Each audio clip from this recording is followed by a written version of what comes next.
నమస్కారం వార్తలకు స్వాగతం ముందుగా ముఖ్యాంశాలు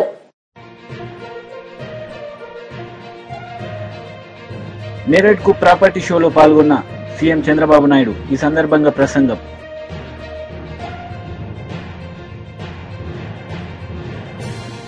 మాజీ మంత్రి Botsa Satyanarayana press meet TDP నేతలపై ఫైర్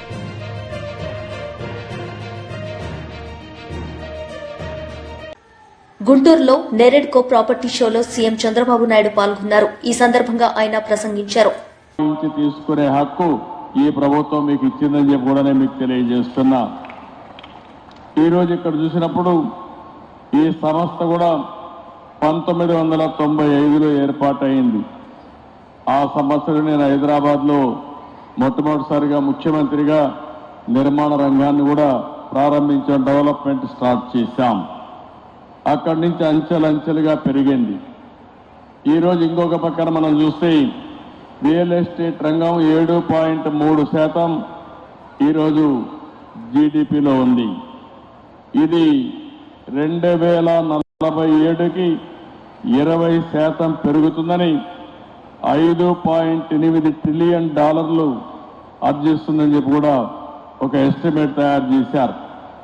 ఒక విషయం మనం గుర్తుపెట్టుకుంటే అన్ని రంగాలు అభివృద్ధి చేస్తే అల్టిమేట్గా ప్రజల జీవన ప్రమాణాలు పెరగాలంటే నిరంతరం నిర్మాణ రంగం అభివృద్ధి అవుతూనే ఉంటుంది.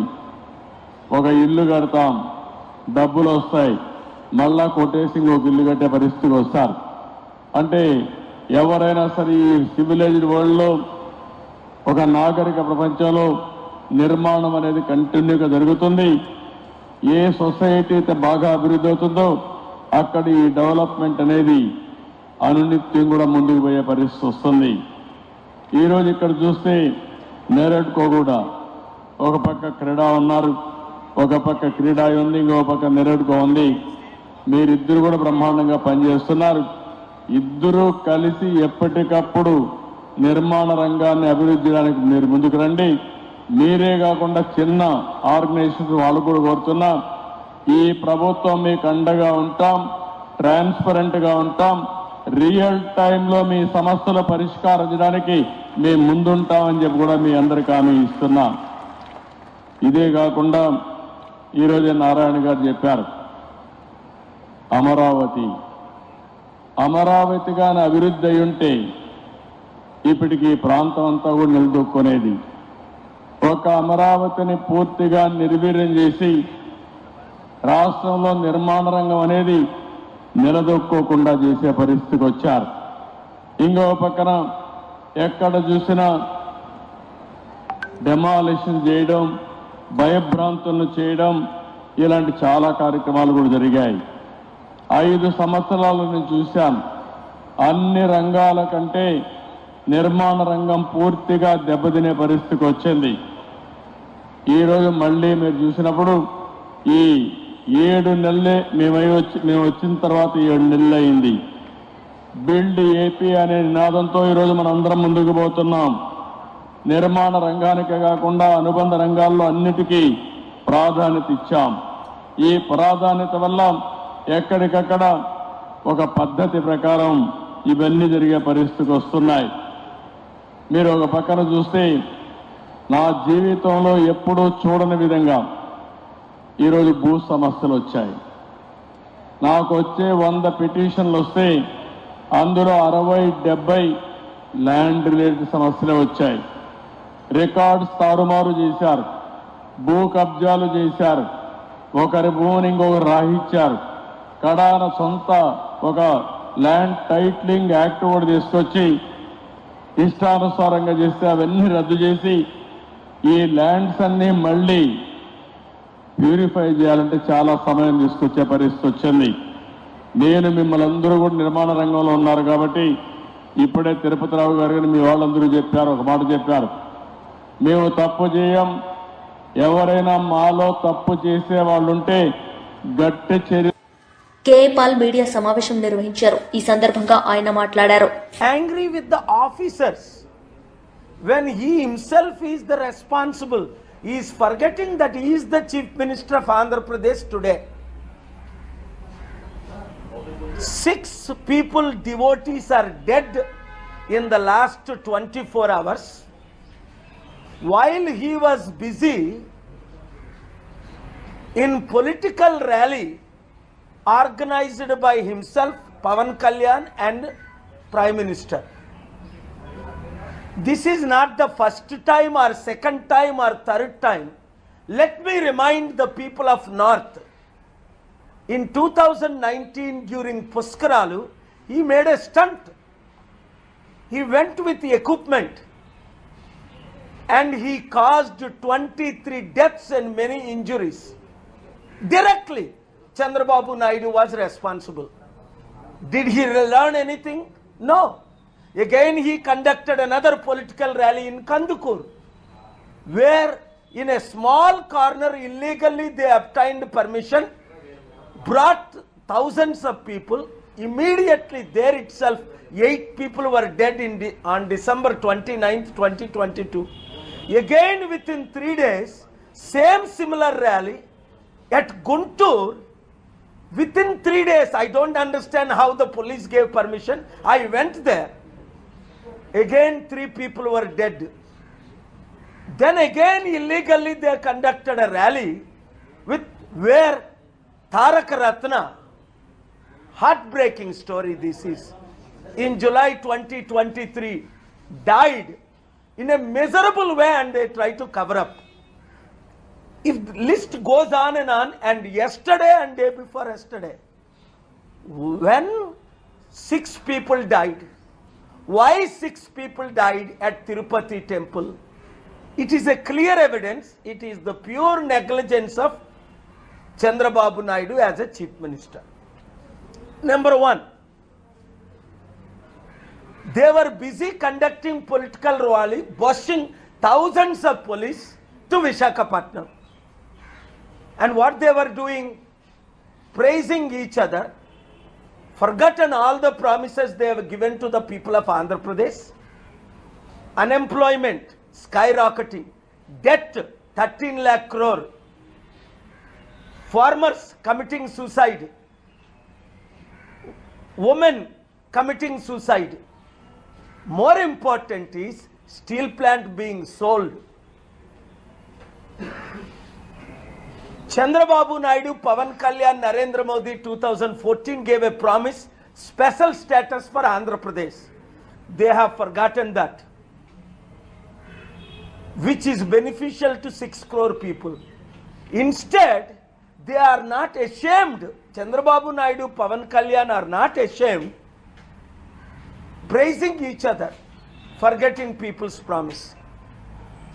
Wherever Chandrababu Naidu, death is following. Does he need to be a politician at age 75? Narendra Modi ji on September 17th is planning to resign, because that's what RSS is calling for, BJP is calling for. But Chandrababu Naidu is much older than Narendra Modi. When Supreme Court judges are not allowed after age 62 to 65, smartest people in India are IAS, IPS, IRS, IFS are not allowed after 62. Why these politician old guys should continue after 75? Are they not ashamed? మాజీ మంత్రి Botsa Satyanarayana media సమావేశం నిర్వహించారు. ఈ సందర్భంగా పలు అంశాలపై ఆయన మాట్లాడారు. తిరుపతిలో జరిగిన ప్రభుత్వ అసమర్థత వలన,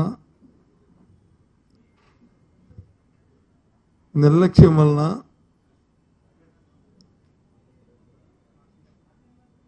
ఆరుగురు నిండు ప్రాణాలని బలిగొన్న మైనం మనందరికీ తెలుసు. ఈరోజు ఈ వైకుంఠ ఏకాదశి నాడు ఆ దేవదేవుని దర్శించుకోవడానికి లక్షలాది మంది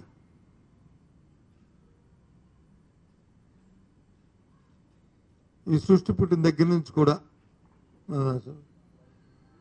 ఇప్పుడు వెళ్తున్న నేపథ్యం, సందర్భం. ఎప్పుడు ఇలాంటి సంఘటనలు జరగలే. ప్రజాస్వామ్యం వచ్చిన తర్వాత ఎన్నో ప్రభుత్వాలు వచ్చాయి. ఎప్పుడు కూడా ఇలాంటి సంఘటనలు జరగలే. కేవలం మానవ తప్పిదనం వల్ల, ప్రభుత్వ నిర్లక్ష్యం వల్ల, వాళ్ళ తాలూకు అనాలోచితమైన దురుద్దేశాల వల్ల జరిగిన కార్యక్రమం. 6 చనిపోవడం, 40 మంది క్షతగాత్రులు అవ్వడం నిజంగా చాలా బాధాకరమైన అంశం ఇది విషయం. అయినప్పటికీ నేను చూసాం,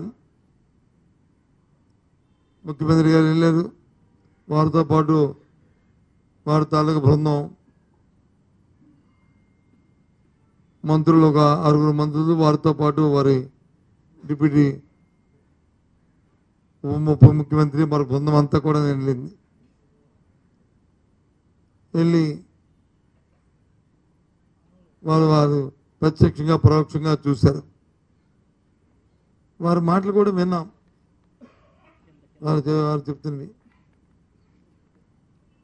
ఒక విషయం ఏంటంటే, ఈ జరిగిన సంఘటన అంతటినీ దేవస్థానం బోర్డు అధ్యక్షుడు ఉన్నారు, వారు అంటారు ఈ దైవ నిర్ణయం అని అంటారు. అసలు నాకేమనాలో అర్థమాలే.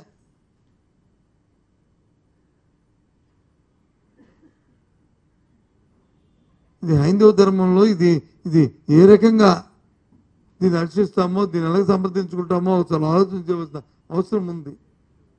అది నిర్లక్ష్యమా,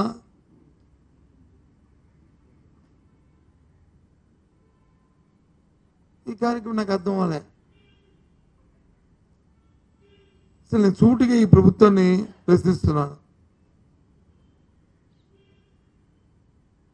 ఎంతసేపు నిన్న చూస్తున్నాను ముఖ్యమంత్రి గారి తాలూకా ఆయన తాలూకా ఆహాలు భావాలు, వాళ్ళతో మాట్లాడిన విషయాలు, ఆ సందర్భాలు, వాళ్ళ దగ్గర నుంచి తెలుసుకుంటున్న విషయాలు, తిరిగి మీరు వ్యక్తపరుస్తున్న అభిప్రాయాలు అన్నీ కూడా చూశా. లక్షలాది మంది భక్తులు వచ్చి ఈ రోజున అక్కడికి వస్తారు, దేవుని దర్శించుకుంటారు. ఈ రోజు నుంచి వాళ్ళు నిన్న మొన్నటి నుంచే తిరుమలకు వచ్చి దానికోసం కాచుకొని ఉంటారు అనే విషయం ముందు నుంచి తెలిసిన విషయమే కదా. అసలు ప్రభుత్వం తరఫున ఎప్పుడైనా ఒక రివ్యూ అని చేశారా దీని మీద? ప్రభుత్వం తరఫున ఒక సమీక్ష అనేది జరిగిందా? ఎందుకు అడుగుతున్నా అంటే, ప్రభుత్వం తరఫున జరిగిందా అని బోర్డుకున్న పరిమితి చాలా పరిధి తక్కువ.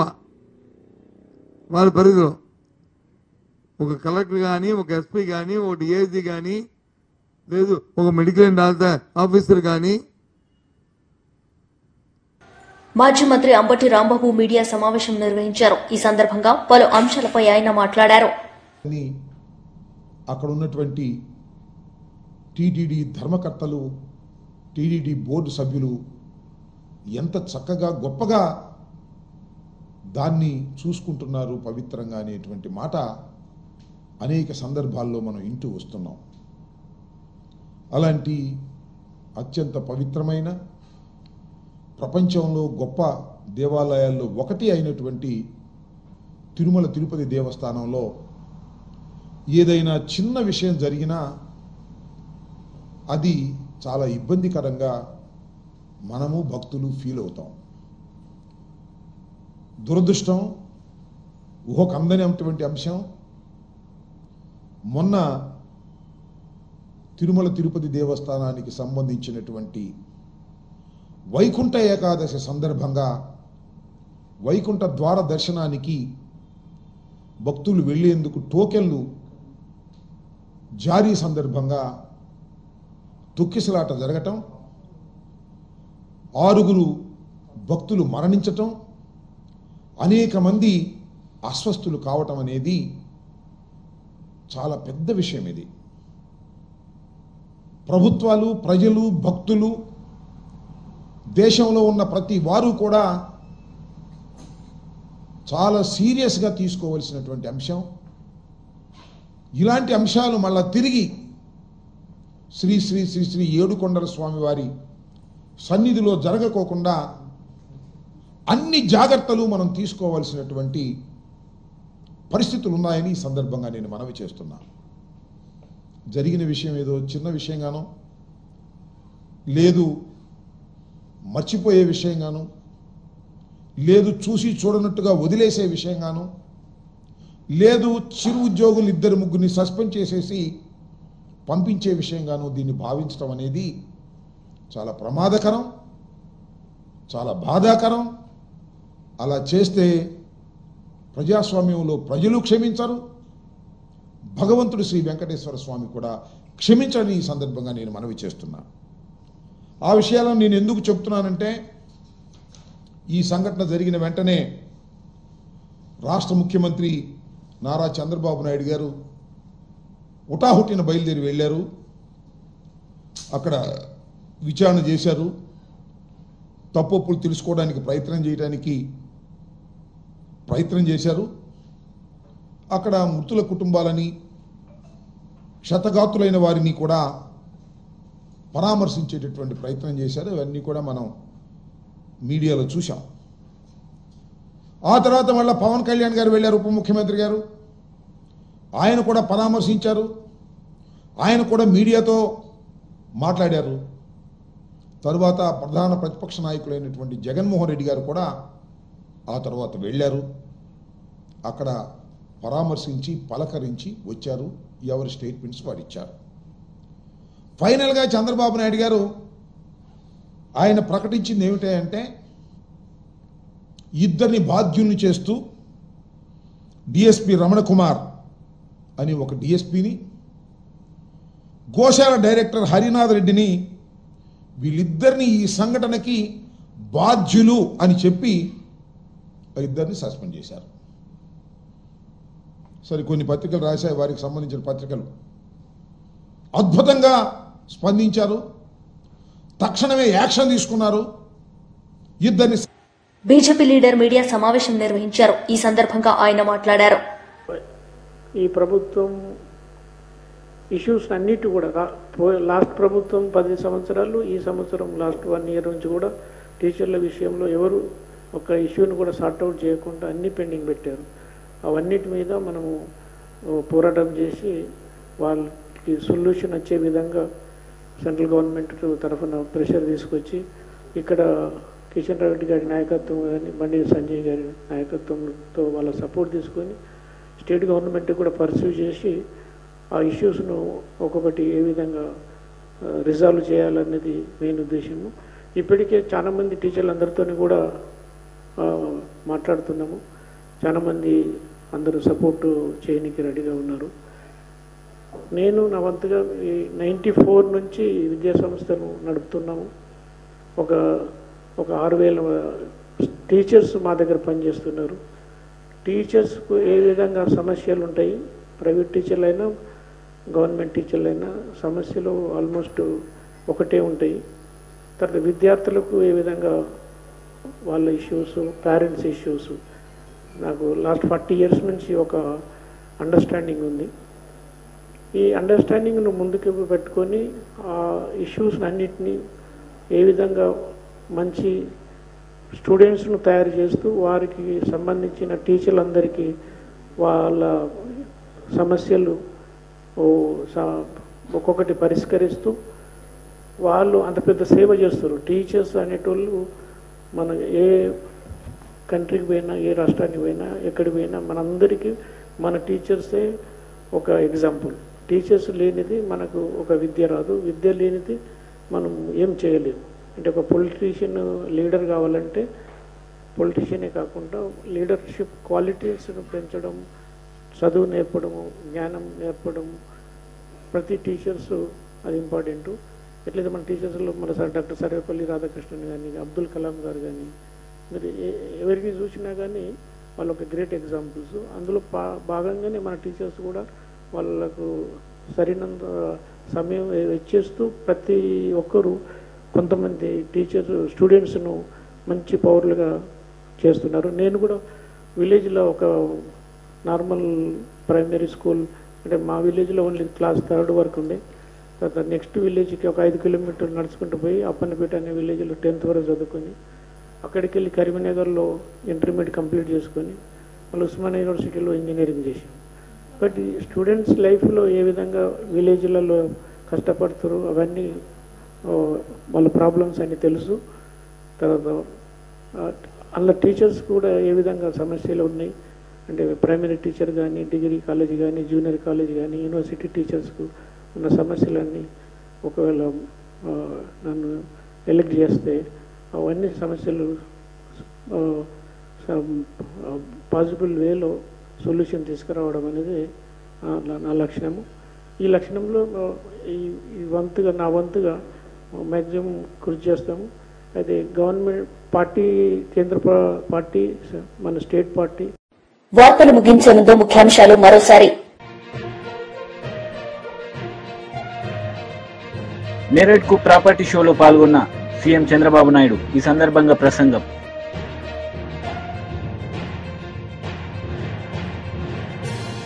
మాజీ మంత్రి Botsa Satyanarayana press meet. TDP నేతలపై ఫైర్.